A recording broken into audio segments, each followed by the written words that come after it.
Deci asta chiar ai luat-o, nu la limită, dar foarte profesional. Dai mai ușor aici.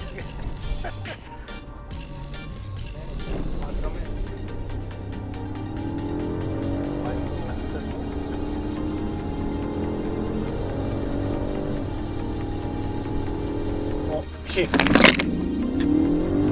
50, 70, 80, 90, 100.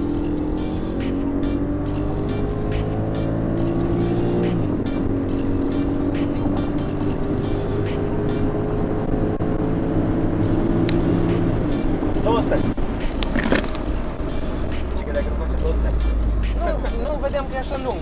De acolo mi se părea că e mai scurt. Accelerează foarte tare până la 100. Mi se pare tare. Și totuși, având 2 tone... Mă gândesc că totuși ai cu 5 secunde jumate până la 100. Cam așa zice. Transmite parcă mai repede. Da. Aici vedem cum se aude.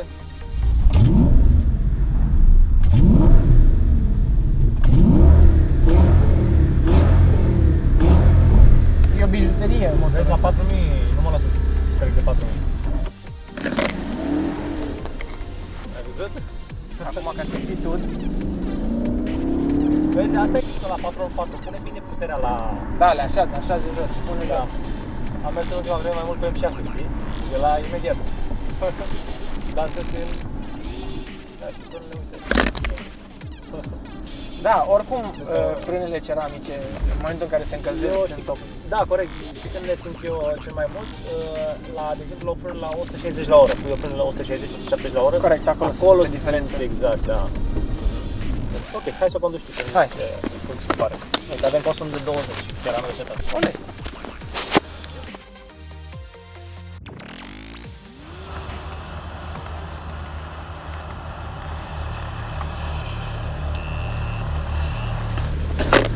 Un mare plus. Poți să-ți reglezi corect scaunul, deci mi se pare genial. Hai să facem Insta Story.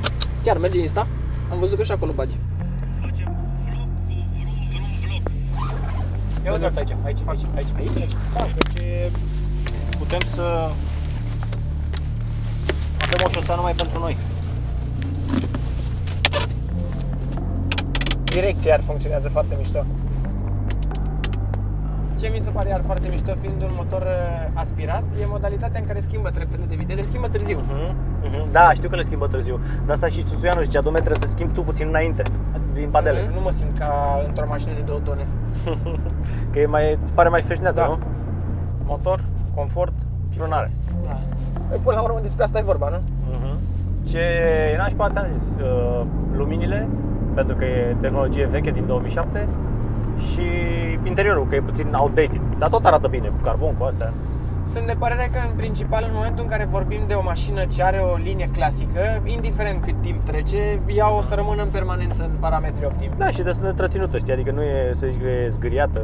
Vezi? Adică dacă mă uit așa, singurul lucru ce mi inspiră că e o mașină de generație mai veche e display-ul ăsta. În rest, absolut nimic nu m-ar face să mă gândesc că suntem în 2018 și mașina asta nu-i deodată. Da, gândește cum era mașina asta în 2007 cu Avion, keyless direct, go, dai deci start engine, stop engine, știi? Iar foarte mișto mi se pare modalitatea de pornire a motorului, exact ca la Lambo. Când am postat primul vlog m-am întrebat, dom'le, de ce nu e cheia contact? Dar clar, E, și nu e pe sport, e pe drive. nici nu mi se pare o mașină foarte sport, adică nu mi inspiră, nu m-aș duce tare cu ea, nu-mi zice să merg tare cu ea. Nu e o mașină care face știi? Din toate mașinile pe care le-am condus, asta e preferata mea la drum întins. Știi, dacă vreau să mă duc în alt oraș, mă duc cu asta. Despre asta vorbim. Ăsta e feeling-ul pe care l-am. Adică e așa zen. Da. Ai idee cum e suspensia la aia cu perne? Da. Pentru că poți să ridici. Are și suspensia adaptată. Da. Și poți să ridici. O ridici și o cobori. Și în funcție de viteză probabil își coboară. Da, deci tu o ridici și dacă depășești 40-50 la oră, se lasă ea în jos. Dar nu e foarte mult, știi? Eu am încercat să găsesc pe cineva care să... Că eu vreau să ridic și mai mult, știi? Dar n-am găsit pe nimeni care să își bage nasul să... Și ai avut o problemă? Ai avut vreodată problemă cu suspensia pneumatică? Niciodată, dar ți-am zis, eu am făcut 30.000 de kilometri cu mașina asta. Adică am luat-o acum vreo 4 ani la 100.000 de kilometri și acum am 130. Vorbești cu drag de ea. Pentru că îmi place. Simt, Da, chiar mă. transmiți asta. Ne întoarcem înapoi de unde am venit.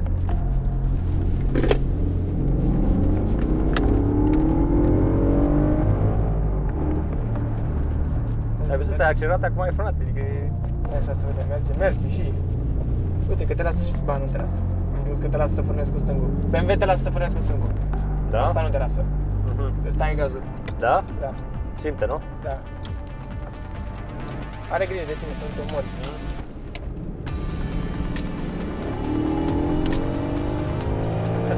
Deci asta chiar ai luat-o, nu la limită, dar foarte, Așa se foarte merge. profesional. Stai mai ușor aici.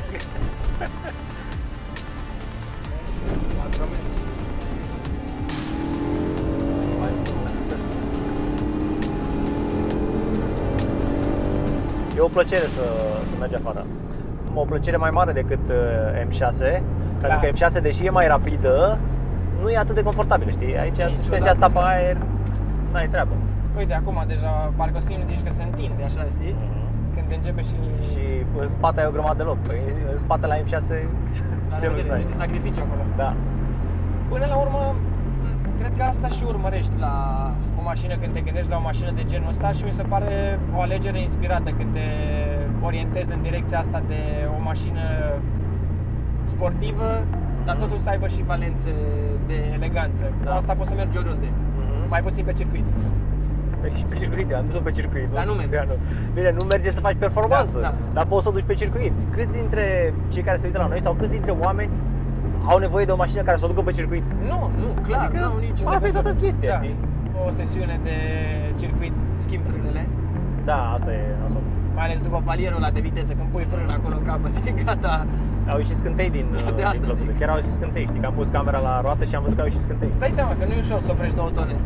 Îți dai seama, 2 tone la 180 la oră. Asta zic. Adică Și foarte important anvelopa cu care mergi.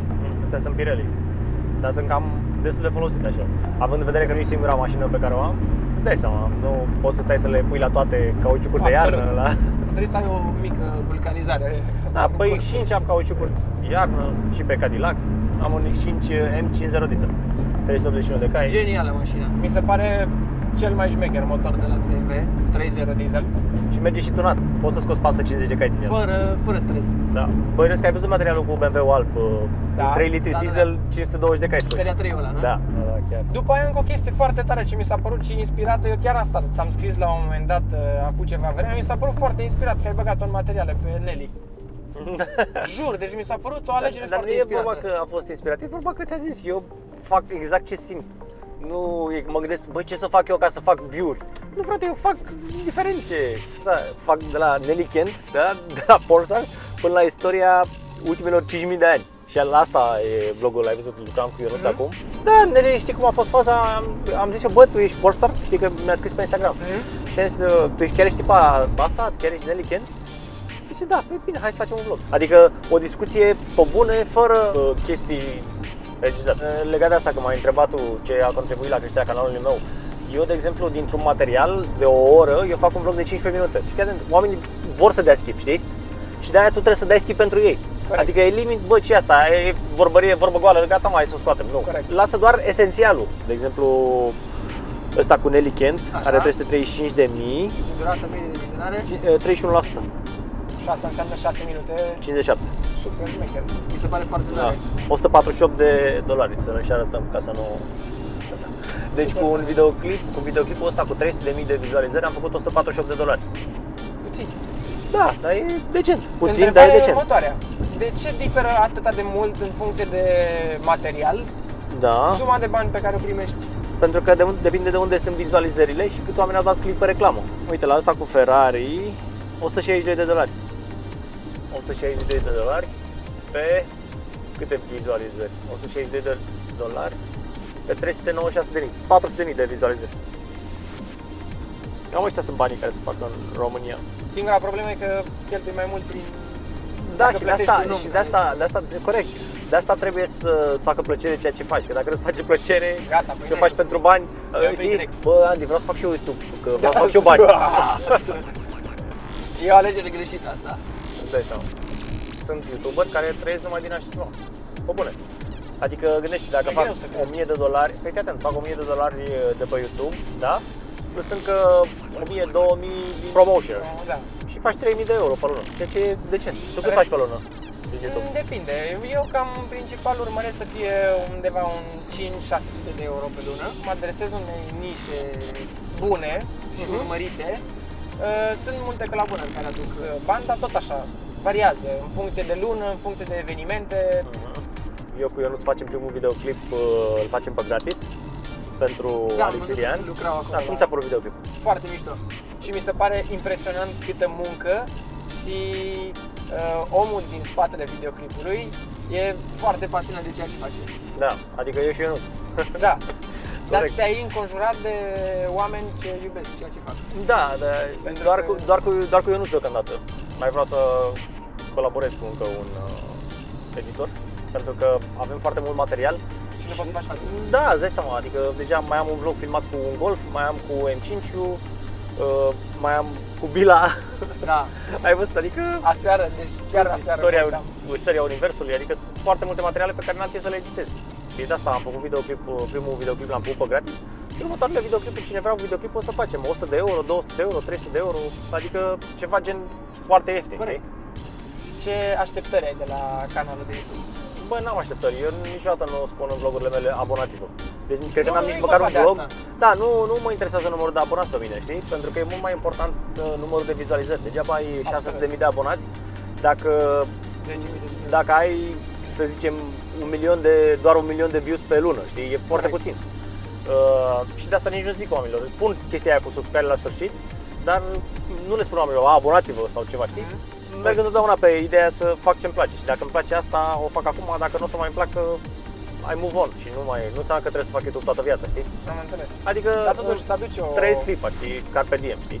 Dacă acum vreau să fac YouTube, fac YouTube. Dacă nu mai vreau să fac YouTube, nu mai fac YouTube și gata. Da, referitor la mașină, că reveneam acum. Da, să revenim. Am intrat în oraș și nu simt că e o mașină imensă. Dacă ai vrea să parchezi sau ceva, cel puțin dacă iei spre centru, nu parchezi. Stau foarte aproape de birou, știi? N-ai Și merg de- cu bicicleta. Din 10 zile nu mă duc cu bicicleta acasă. Oricum, cert e că mașina mi se pare foarte faină, dar mai important decât asta, referitor la ideea asta de YouTube, sunt foarte încântat că am cunoscut un om fain Mersi. și ai un vibe fain.